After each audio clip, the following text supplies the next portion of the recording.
Assalamualaikum warahmatullahi wabarakatuh. Perkenalkan, nama saya Agung.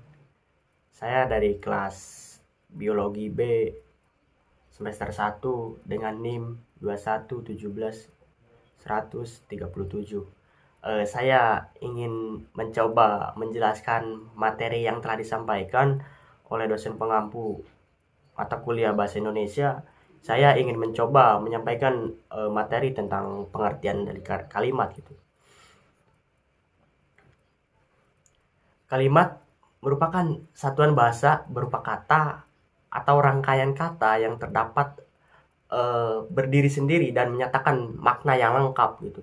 Dalam wujud lisan, kalimat diucapkan dengan suara naik turun, keras lembut, di sela jeda dan diakhiri dengan intonasi akhir.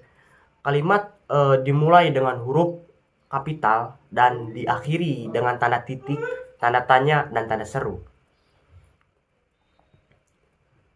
Adapun daripada unsur kalimat adalah suatu kalimat dikatakan sempurna bila memiliki minimal dua unsur, yaitu subjek dan predikat. Adapun unsur-unsur inti kalimat adalah subjek dan keterangan, subjek, objek, dan keterangan. Subjek atau sering kita dengar pokok kalimat karena merupakan suatu inti dalam suatu kalimat gitu. Subjek merupakan jawaban dari pertanyaan siapa atau apa. Contohnya buku itu dibeli Aning. Untuk predikat sendiri berfungsi menjelaskan subjek, biasanya berupa kata kerja atau kata sifat. Predikat merupakan jawaban dari pertanyaan mengapa dan bagaimana. Contohnya Indah menyanyikan lagu dengan merdu.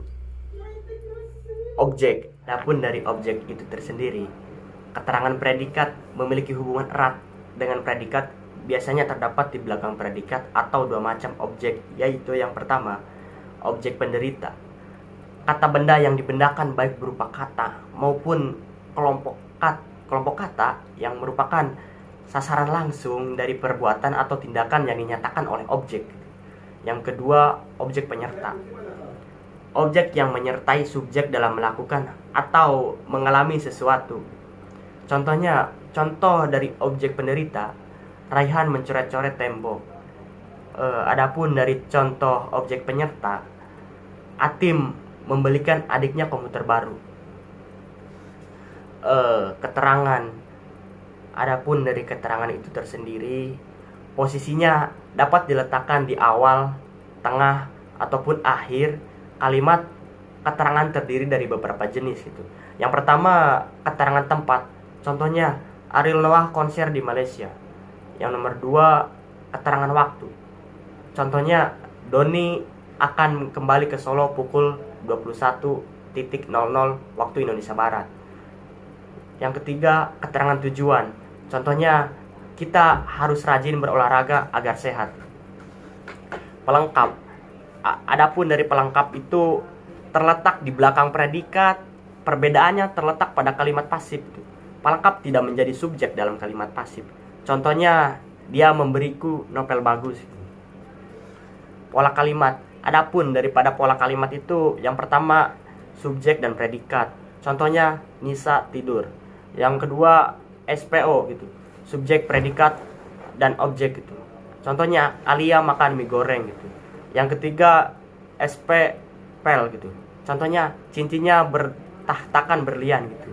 Yang keempat, SPK gitu. Contohnya, subjek, predikat, dan keterangan. Contohnya, Syahrini konser di Tokyo gitu. Yang kelima, SPOK gitu. Subjek, predikat, objek, dan keterangan. Contohnya, adik minum susu kedelai setiap hari. Adapun jenis dari kalimat itu ada 4 jenis. Yang pertama, kalimat berita. Yang kedua, kalimat perintah. Yang ketiga, kalimat tanya. Yang keempat, kalimat ajakan gitu. Kalimat efektif. Kalimat yang memiliki satu gagasan pokok. Dalam karakteristik kalimat efektif setidaknya mencakup hal-hal seperti kesepadanan dan kesatuan gagasan, adanya subjek dan predikat, tidak hadirnya subjek ganda, tidak hadirnya kata hubung intra kalimat khususnya pada kalimat tunggal gitu.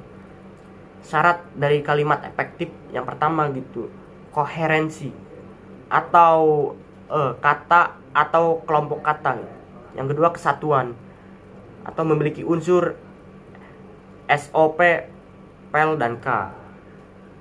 Keparalelan, contohnya kata, frasa dianggap tidak perlu gitu. Kesamaan bentuk kata gitu. Penekanan, penekanan contohnya memperlambat ucapan dan lain-lain. Kevariasian adalah variasi dalam teks gitu. Pengembangan kalimat efektif.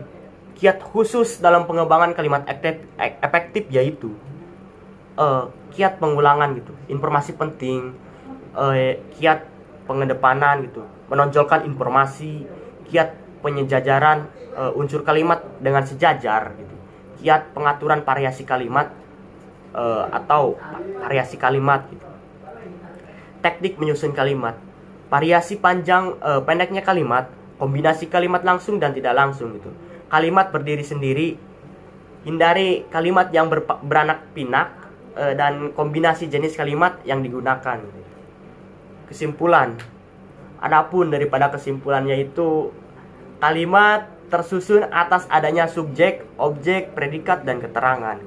Pola kalimat pun harus kita ketahui dari susunan subjek, objek, predikat, pel, dan keterangan. Dalam kalimat efektif harus diterapkan penggunaan karakteristik kalimat efektif itu, supaya kata yang kita tulis tidak bosan dan menghasilkan suatu karya yang istimewa.